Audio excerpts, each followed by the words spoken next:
За понукнуту жему катастарской opštiny Bačinci i Berkasov licitacija otrimana 16. januara, a za katastarske opštiny Privina Glava i Bikić i katastarsku opštinu Šid 18. januara.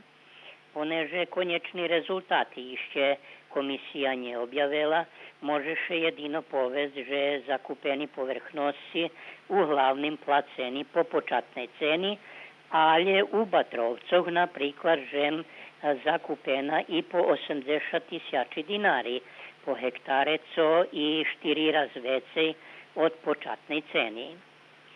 Po neuriadových podatkoch od 2080 ponuknutih zakupeni len 593 hektári, a prosekova cena bola 26.974 dinari, co za 31% zvekšana cena jak na loňskej licitaciji.